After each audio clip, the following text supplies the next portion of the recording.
See friends, we are going to study about the exercise 8.1 question number 9।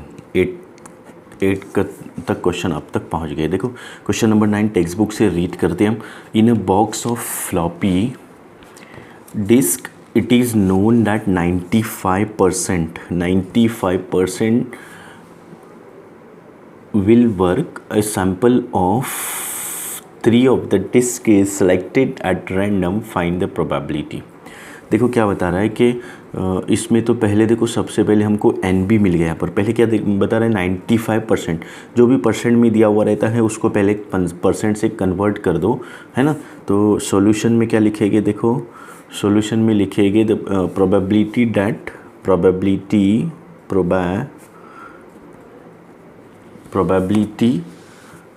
That floppy disk. Question में से देख देख कर लिख लेना, ये floppy disk will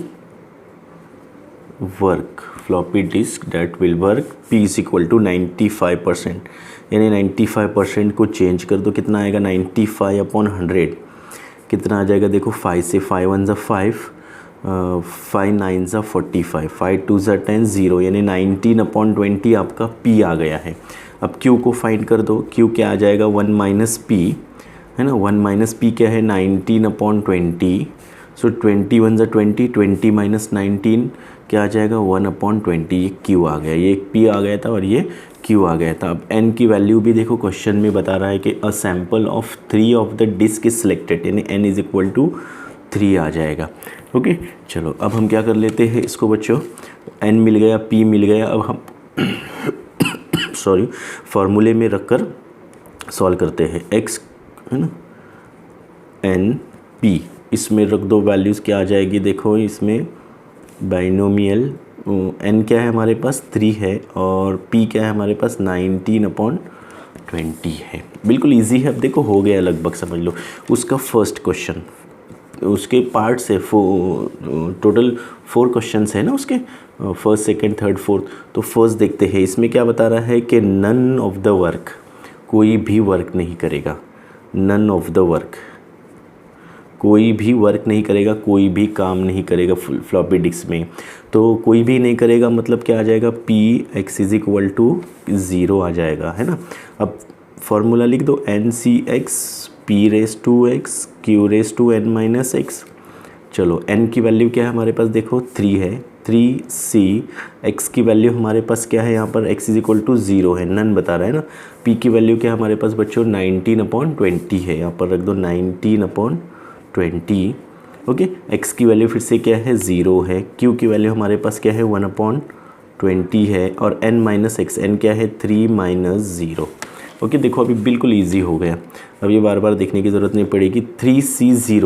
3C0 means हमने क्या बताया थे, ये 1 आएगा, किसी का भी रेस टू पावर 0 मतलब 1 आ जाएगा, 1/20, 3 माइनस 0 यानी 3 आ जाएगा। ओके तो इसको कैसा लिखेंगे आप यहाँ पर P x is equal to 0 जो दिया हुआ है ना, तो ये 1/20 रेस टू 3, डायरेक्ट इतना ही लिख के छोड़ दो तो भी चल जाएगा, 20 रेस टू 3 आ जाएगा। ओके चलो अब देख लेते हैं इसका सेकंड क्वेश्चन क्या है। सेकंड क्वेश्चन क्या है, 1 विल वर्क, एक फ्लॉपी डिस्क काम करेगी। तो देखो हमको यहाँ पर आंसर मिल गया, x मिल गया हमको 1 है। बिल्कुल ऐसे ही जहाँ पर हमने 0 रखे थे वहाँ पर n रखना है, 1 रखना है, बाकी सब सेम रहेगा। 3C1 यहाँ पर 1 आ जाएगा, 19/20, 1/20, 3 माइनस 1 सेम आते रहेगा। देखो बिल्कुल इजी है, घबराने की कोई ज़रूरत नहीं है। तो 3C1 क्या बताए थे हमने, 3C1 यानी 3 आता है और 19/20 रेस टू 1 मीन्स 19/20 सेम, यहाँ पर 1/20 रेस टू 3 माइनस 1 2 आ जाएगा, यानी इसको आप यू लिख सकते हैं डायरेक्ट। चलो अब इसको हम P x is equal to 1 को कैसा लिखेंगे, देखो ये 3 लिख दो इंटू, यहाँ पर 20 का स्क्वायर है ये और यहाँ पर 21 है, मतलब मल्टीप्लिकेशन रहता है तो पावर का एडिशन होता है, पावर का प्लस करते हैं, तो यहाँ पर कितना आ जाएगा, ये 2 है और ये 1 है मीन्स 3 हो जाएगा, ये है ना, और यहाँ पर 19 वन ज़ा 19, ये आंसर रहा आपका। चलो थर्ड पॉइंट देख लेते हैं इसका, बिल्कुल इजी है, घबराने की कोई ज़रूरत नहीं। थर्ड क्वेश्चन इसका बता रहा है कि two will work means P X is equal to 2 रख दो, बिल्कुल इजी है। ऐसे ही सेम जहाँ पर हमने 1 रखे थे वहाँ पर सिर्फ 2 कर दो, 3c2 19/20 2 1/20 3 माइनस 2 आ जाएगा। देखो बिल्कुल आसान है, कोई घबराने की ज़रूरत नहीं है उसमें। अब देखो क्या करेंगे, 3c2 को हम ऐसा सॉल्व कर सकते हैं 3 × 2, है ना, और ये 3c2 है ना, 3c2 इसको ऐसा सॉल्व करते हैं, 2 तक जाना है इसको। अब यहाँ पर 2 है तो 2 × 1 तक जाएगा, 2 कैंसिल, यहाँ पर कितना आया आपका 3 आ गया। तो इसका आंसर कितना आ जाएगा 3 आ जाएगा। 3 × ये 19 का स्क्वायर है ना, लिख दो 19 का स्क्वायर यानी 19/20 स्क्वायर, 19/20 पूरा लिख दो स्क्वायर, और 1/20 का 3 माइनस 2 यानी 1 आ जाएगा। ये कितना आ जाएगा 1 आ जाएगा। तो इधर कितना आ जाएगा देखो 3 × यहाँ पर भी वैसे ही आ जाएगा, यहाँ पर स्क्वायर आ जाएगा ना, इसका भी स्क्वायर हो जाएगा। ये स्क्वायर है ना 19 का भी है और ये 20 का भी है, तो ये 19 का स्क्वायर तो हो ही जाएगा, 19 स्क्वायर अपॉन 20 का स्क्वायर, और ये 20 यानी 20 क्यूब आ गया है ना, ये आंसर आ गया आपका। चलो ये कौन सा आंसर आया था, x इज इक्वल टू 2 का आया था। बिल्कुल इसी तरह से बच्चों आपको 4th वन कर देते। इसका 4th वन क्वेश्चन क्या है, all 3 of will work, all 3 of will work, तीनों के तीनों वर्क करने लगेगी। बिल्कुल इजी है, देखो P X is equal to 3 आ जाएगा यहाँ पर। सो क्या आ जाएगा 3c, ये यहाँ पर हमको सिर्फ चेंज करना है, इधर हमारा फॉर्मूले में क्या था x था इधर, तो x के बदले में हमको क्या रखना है 3 रखना है। और हमारा ये क्या था p क्या था 19/20 था, और रेस टू x यानी 3, फिर 1/20 था, और n माइनस एक्स, n कितना है हमारे पास 3, 3 माइनस 3। तो देखो 3c3, इसको हम 3 को 3 पीछे जाइए तो 1 आ जाएगा, है ना, इसका 1 आ जाएगा ना, इससे पहले भी बताए थे, डायरेक्ट करके देखिए ऐसा 3 2 1 और 3 को पीछे जाओ तो 3 2 × 1, ये कैंसिल हो जाएगा, इक्वल टू 1 आ जाएगा। तो यहाँ पर 1 ही आने वाला है। उसके बाद देखो ये 19^3/20^3 और 1/20^0 आ जाएगा, यानी इसका आंसर 1 हो गया पूरा, ये आंसर 1 हो गया। ये सिर्फ रहा अपने पास आंसर 19^3/20^3, जब 3 फ्लॉपी डिस्क काम करेंगे तब ये आ जाएगा। ओके, चलो देख लेते हैं 10th क्वेश्चन। देखो बच्चों क्वेश्चन नंबर 10th भी बिल्कुल इजी है। क्या है, find probability of throwing at most 2 6s। इसमें बता रहा है कि 2 6s इन 6 थ्रोज में 2 6s आना चाहिए ऑफ ए सिंगल टाइम, है ना। तो सॉल्यूशन क्या लिखेंगे बच्चों, देखो क्या x क्या है हमारे पास, रैंडम वेरिएबल क्या है, find the probability of throwing at most 2 6s, यानी नंबर ऑफ 6s आ जाएगा इसमें, नंबर ऑफ 6s। ये हमारे पास क्या हो गया बच्चों, नंबर ऑफ 6s, ये रैंडम वेरिएबल हो गया, है ना। मतलब ये जो डाइस है ना, फेयर डाई है, इसको 6 नंबर आने वाला ही कर देना है। तो या तो क्या आ जाएगा, या तो कुछ भी नहीं आएगा, है ना, मतलब एक भी बार 6 नहीं आएगा, या तो 1 टाइम 6 आएगा, या तो 2, या तो 3, या तो 4, या तो 5, या तो 6 थ्रो करना है ना, तो 6 टाइम भी हो सकता है। या तो एक भी बार नहीं आएगा, या तो एक मरतबा आएगा, या तो 2 दफ़ा आएगा, या तो 3, या तो 6 के 6 दफ़ा 6 आते रहेगा। तो देखो 6 टाइम थ्रो में तो n इज़ इक्वल टू क्या बन गया अपने पास, n इज़ इक्वल टू 6 बन गया, है ना। तो प्रोबेबिलिटी ऑफ p क्या हमने बताए थे, सक्सेस, है ना। तो सक्सेस p इज़ गेटिंग 6। तो हमारे पास टोटल कितना है 1 2 3 4 5 6 रहता है इसमें, 1 2 3 4 5 6 रहता है, 0 तो नहीं रहता ना उसमें। अब उसमें से हमको क्या कर लेना है, इसमें 6 में से ये 6 है ना टोटल, उसमें से 6 आने की प्रोबेबिलिटी कितनी हो सकती है, एक ही बार आ सकता है ना 6 उसमें। ओके, तो यहाँ पर क्या लिखेंगे हम, p इज़ इक्वल टू 1/6 मिल गया हमको, चलो ऐसे ही हम Q को फाइंड कर लेते। Q आ जाएगा 1 माइनस पी, है ना। तो 1 माइनस पी क्या आता है, 1 माइनस पी क्या है हमारे पास 1/6 आएगा। तो 1/6 क्या है, 6 1 6, 6 माइनस 1 5/6, ये हमारे पास Q आ गया। चलो इसको अब हम इस फॉर्म में लिखेंगे, ये ज़रूरी है। तो यहाँ पर n लिखते हैं ना, तो n कितना है हमारे पास 6 टाइम्स थ्रो करेंगे ना, और p क्या है 1/6 हो जाएगा। चलो अब इसका हम क्वेश्चन देख लेते हैं, क्या है दिया हुआ कि 2 6s इन 6 थ्रोज, है ना। एटमोस्ट 2 6s बता रहा है, एटमोस्ट 2 6s, मतलब ज़्यादा से ज़्यादा वो बता रहा है कि एटमोस्ट 2 6s बता रहा है, मतलब 2 6s तो आना ज़रूरी है, ज़्यादा से ज़्यादा 2 आना चाहिए। उससे कम भी चलेगा लेकिन ज़्यादा से ज़्यादा 2 आना चाहिए। तो क्या रहेगा, जैसे हम उसको ऐसा लिख सकते हैं कि x इज़ लेस देन और ग्रेटर देन 2, मतलब 2 चलेगा, 2 से कम भी चलेगा, ज़्यादा से ज़्यादा 2 आना चाहिए। तो उसमें क्या क्या आता है देखो, px इज़ इक्वल टू 0 भी आ जाएगा, प्लस क्या आ जाएगा px इज़ इक्वल टू 1 भी आएगा, प्लस p क्या आता है x इज़ इक्वल टू 2 भी आ जाएगा, है ना।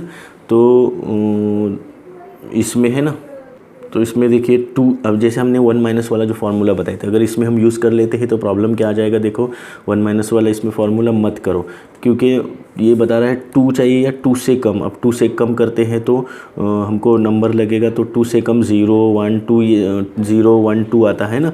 तो उससे बेहतर हम क्या कर लेते हैं उसको, तो 2 से कम ये जो बता रहा है ना, उसमें 3 और 4 केसेस आ जाएंगे, इसलिए हम क्या कर लेते हैं ना, देखो बच्चों, इसलिए हम इसको ऐसा ही करेंगे डायरेक्ट, मतलब 1 माइनस वाला कर सकते थे लेकिन नहीं करो इसमें, है ना, क्योंकि इससे कम केसेस बहुत केसेस हो जाएंगे इसके। तो ये x वाला पहले कर दो, फार्मूले में रख दो, पुट करो, वैल्यू क्या आ जाएगा देखो, C6 0 आ जाएगा यहाँ पर, p की वैल्यू क्या है हमारे पास 1/6 है, और q की वैल्यू क्या है 5/6, यानी 1/6 रेज़ टू 0 आता है, और यहाँ पर n माइनस x, n क्या है 6 माइनस 0 आ जाएगा। फिर ये 1 का हो गया यहाँ पर, फिर प्लस आगे कर दो, दूसरा क्या आ जाएगा 6c 1 कर दो इधर, 1/6 1 और 5/6 6 माइनस 1 आएगा। फिर इसका ले लो प्लस का, प्लस 6c2 1/6 आएगा और 2 आएगा यहाँ पर, है ना, x इज इक्वल टू, फिर 5/6 6 माइनस 2 आते रहेगा। अब देखो उसको हम है ना रेड पेन से ये करते हैं तो आपको समझ में आ जाएगा कि यहाँ से यहाँ तक पहले सॉल्व कर देना है। यहाँ से यहाँ तक एक फार्मूला है, यहाँ से यहाँ तक एक फार्मूला है, और ये एक फार्मूला है। अब समझ में आ रहा होगा आपके, है ना, ये 3 अलग अलग है। तो पहले इसी को सॉल्व कर दो। 6c0 मीन्स यहाँ पर 0 रहेगा नीचे, तो इधर 1 आता है, किसी का भी पावर 0 यानी 1 आएगा। 5/6 6 माइनस 0 यानी 6 आएगा, प्लस इसको ले लो, अब ये हो गया 6c1 अगर रहेगा तो क्या आएगा 6 आएगा, इंटू 1/6 आएगा, और इंटू 5/6 का रेज़ टू 5 आएगा, 6 माइनस 1 क्या आएगा 5 आएगा। फिर देखो आगे प्लस है, प्लस इधर लिख लेते हैं हम, प्लस क्या आ जाएगा ये 6c2, इसको कैसे सॉल्व करेंगे, 6c2 को 6 इंटू 5 है ना, और 2 इंटू 1, 2 3 ज़ा 6, 3 5 ज़ा 15 आएगा ये। तो इसके बदले में हमको क्या लिखना है, इसके बदले में 15 लिखेंगे, 15, फिर 1/6 का स्क्वायर यानी 1/36 आएगा। तो अब क्या करेंगे देखो 1/36, और आगे भी है ना 5/6 का 6 माइनस 2 यानी 4 आएगा। यहाँ पर देखो डिवाइड हो रहा है क्या सर, 3 5 ज़ा 15, 3 1 ज़ा 3, 3 2 ज़ा 6 आएगा। फिर क्या लिखोगे बच्चों, देखो यहाँ पर कि 5/6 रेज़ टू 6, 5/6 रेज़ टू 6, फिर प्लस है आगे 5 ये 6 कैंसिल हो जाएगा, 5/6 रेज़ टू 5 हो जाएगा। फिर क्या है देखो 5/12 है ये, 5/12 ये वाला, और क्या है आगे 5/12 इंटू ये क्या है दिया हुआ 5/6 रेज़ टू 4 है देखो। और आगे भी इसको सॉल्व कर लेना है, बिल्कुल इजी है। कैसा सॉल्व करते हैं देखो, अब हम कैसा सॉल्व कर सकते हैं इसको, अगर हम इसमें से कॉमन निकाल लेते हैं, जैसे सबसे छोटी पावर कौन सी 4, यानी 4 5/6 3 मारा है ना, तो उसको ही कॉमन निकाल दो, 5/6 रेज़ टू 4 अब उसको सॉल्व कर दो, जो बाकी रहता है उसको अंदर ले लो। क्या क्या बाकी रहता है, जैसे यहाँ से 4 गए तो 2 रहते हैं, तो 5/6 रेज़ टू 2 हो गया। कहाँ से, यहाँ से, क्योंकि ये यहाँ से 4 गए ना, ये कॉमन, और प्लस क्या है, फिर यहाँ से 1 रहता है, 5/6 हो जाएगा, फिर प्लस 5/12 हो जाएगा, ये बाकी बचेगा, है ना। अब देखो बिल्कुल इजी हो गया सॉल्व करने के लिए। अब हम कैसा कर सकते हैं इसको, ये लिखेंगे सेम हम 5/6 रेज़ टू 4। फिर और कैसा कर सकते हैं इसको अगर हम यहाँ पर 12 है तो इधर भी 12 बना दो, इधर भी 12 बना दो, ऐसा कर देंगे तो चलेगा। ये इन दोनों को ले लेते हैं, इसको ऐसा ही लिख दो। चलो 5/6 रेज़ टू 2 प्लस यहाँ पर 12 है ना, तो इधर भी 12 बना दो, LCM आता है ना, तो ये क्या आ जाएगा 5 × 2 6 × 2 प्लस ये 5/12 यानी 5 × 1 आएगा सेम। ओके, चलो आगे देख ले। देखिए अभी इसी को सॉल्व कर लेते हैं। ये सेम लिखेंगे हम 5/6 रेज़ टू 4 सेम लिख दो, इसको सॉल्व कर दो। यहाँ पर क्या आएगा, ये भी सेम लिख दो 5/6 रेज़ टू 2 प्लस ये 5 × 2 = 10 लिख दो, और 6 × 2 = 12 लिख दो, प्लस 5/12 हो गया, है ना। अब देखो इसको कैसा करेंगे बच्चों हम, यहाँ पर 10 और 5 15 कर दो डायरेक्ट, 5/6 रेज़ टू 4, फिर 5/6 रेज़ टू 2 प्लस 15/12 आ गया, है ना। अब देख लेते, अब देखिए हम क्या करेंगे इसको बच्चों, 5/6 इसका स्क्वायर निकाल दो डायरेक्ट। दूसरा मेथड है, लेकिन ये ऐसा डायरेक्ट कर देते। 5 का स्क्वायर कितना आता है 25, 6 का स्क्वायर कितना आएगा 36, ये स्क्वायर है ना इधर, इसलिए 15/12। अब देखो फिर से LCM निकालना पड़ेगा हमको। 5/6 रेज़ टू 4, यहाँ पर 36 है, तो इधर 36 लाने के लिए हम क्या करेंगे, मल्टीप्लाई बाय 3 करेंगे। ये सेम लिख दो 25, क्योंकि एडिशन है ना, तो यहाँ पर 12 को 3 से मल्टीप्लाई कर दो, तो 12 × 3 = 36 और 15 × 3 = 36। चलो तो क्या आ जाएगा देखो, 5/6 रेज़ टू 4, और ये क्या आएगा 25/36 प्लस 15 × 3 कितना आता है, 15 × 3 कर दो, और 15 × 3 ये 45 आ जाएगा, और ये 36 आएगा। चलो बिल्कुल इजी है, देखो हो गया। इन दोनों का एडिशन कर दो, ये 5/6 रेज़ टू 4, और क्या आएगा, ये 36 ले लो यहाँ पर, और 5 + 5 10, 4 + 2 6, और ये 70 हो गया। इसको भी और डिवाइड हो सकता है क्या, ये 30, 2 × 1 = 2, 2 × 8 = 16, फिर 2 × 3 = 6, 2 × 5 = 10, है ना। तो ये इसका आंसर क्या आएगा देखो, 5/6 रेज़ टू 4 है, ओके 35। तो 35 को अगर हम और रिड्यूस कर सकते हैं क्या, 5 × 7 = 35, 6 × 3 = 18 कर सकते हैं। 5 × 7 = 35 और 6 × 3 = 18। ऐसा क्यों कर रहे हैं हम, देखो यहाँ पर 5/6 है, ये भी 5/6 हो जाएगा फिर, ताकि हमको वो उसको अलग करने मिले। देखो 5/6 रेज़ टू 4, इसको अलग अलग लिख दो, 5/6 × 7/3। अब देखो हमने ये और ये एक साथ कर दिए, है ना, बिल्कुल इजी कर दिए। यानी ये मल्टीप्लाई है तो यहाँ का एडिशन हो जाता है हमारा, है ना। तो क्या कर लेते हैं, देखो ये 5/4 6/4, यानी 5 ये कितना हो जाएगा, ये 5 हो जाएगा। क्यों बच्चों, ये देखो यहाँ पर 4 है और यहाँ पर 1 है, तो ये 5 हो जाएगा। यहाँ पर भी ऐसे ही 4 है और यहाँ पर 1 है, तो ये कितना हो जाएगा 6/5 और 7/3, है ना। तो इसको हम डायरेक्ट ऐसा लिख सकते हैं कि 5/6 रेज़ टू 5 और ये 7/3। ओके, तो ये हो गया आपका आंसर। थोड़ा सा ये आपका सॉल्यूशन लंबा था। वीडियो पसंद आ गया होगा तो लाइक कीजिए, शेयर कीजिए और सब्सक्राइब